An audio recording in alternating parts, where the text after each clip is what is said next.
Hi, my name is Jude Rokema, and for my director discussion video, I'll be talking about Sam Levinson, specifically through his work on the TV series Euphoria.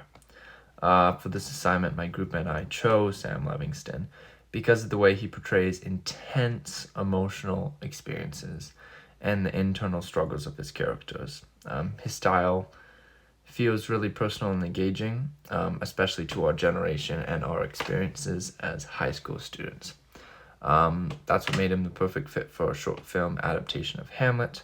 We are focusing on Act 1, Scene 5, specifically known as the ghost scene. The first thing I noticed while watching Euphoria is Levinson's ability to bring the audience directly inside the minds of his character. He doesn't just show grief, addiction, heartbreak, or identity crisis, common themes in Euphoria. He makes us feel them.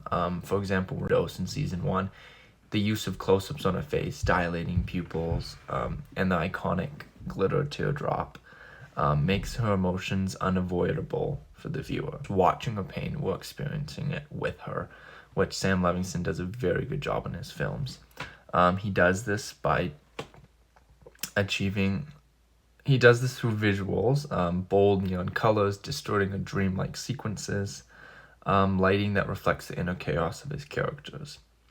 Combined with techniques like shaky cameras, slow motion, and unusual angles, he creates intimacy and heightened. Music also plays a big role. The song All of Us during Rue's overdose is a perfect example of how Levinson uses song to amplify raw emotion. So in our adaptation of Hamlet, we're drawing directly from these techniques. For the ghost scene, we're planning to use neon lights, flash cuts, close-ups, and we're actually also going to use the song All of Us to reflect Hamlet's psychological state. So we'll be using the song as a backdrop as well to make it more emotional. The second aspect of Levinson's style that stood out to me is his use of juxtapositions in characters, or specifically characters' relationships. So in Euphoria, relationships switch very suddenly and dramatically. For example, Rue and Jules can move from intimacy to heartbreak in a single scene. In season 2, episode 5, when Jules tells Rue's mom about her addiction, that single act of betrayal transforms the entire relationship. They've always been in a good, healthy relationship. Well, not healthy, but they've always been happy together.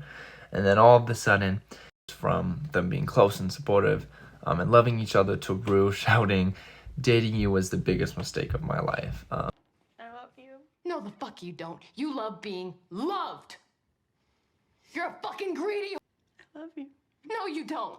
Stop saying that. You don't love me. It's devastating, and the emotional whiplash makes the audience feel just as unsettling as the characters.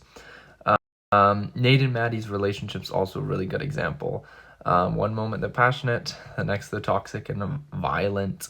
One scene that I'm going to show in this video clip, they have a huge argument, they yell at each other. Nate is I am crazier. That's not something to be fucking proud of, Cassie. No, but it is something you should be scared of. Maddie leaves, and then Nate says, "I love you," I love you.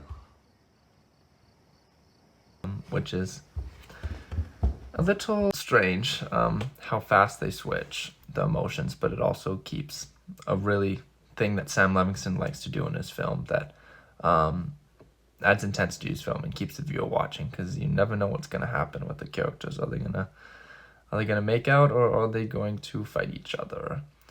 We're planning to echo this in our adaptation of Hamlet. In the ghost scene, the first appears as a ghost in an intense, dramatic way, and then halfway through the scene, we're gonna switch it so he's calm and human form.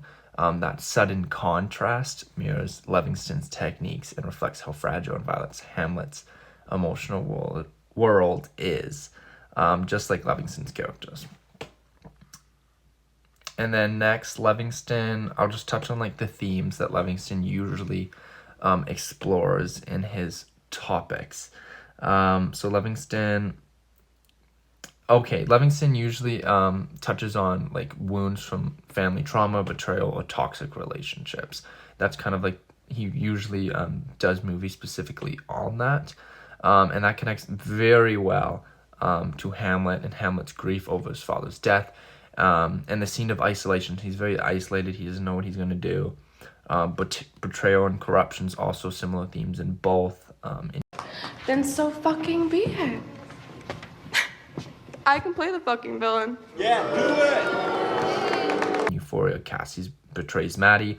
That's kind of one of the big aspects of Euphoria. Same way how Hamlet betrays Ophelia. Love that turns toxic is another common thread. Rue and Jules, Nate and Maddie. Finally, Livingston often blends reality with dreamlike or surreal visuals. That's something Shakespeare has been doing for centuries ago. So it's nice to see the old version and the newer version. So also using that in our own script.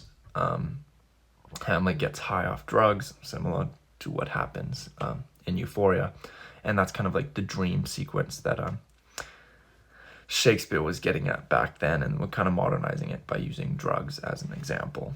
For our production, we're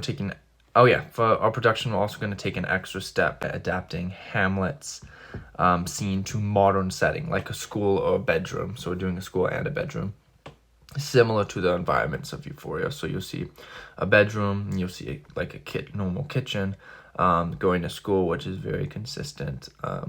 In Euphoria, obviously the high school students are also going to be high school students.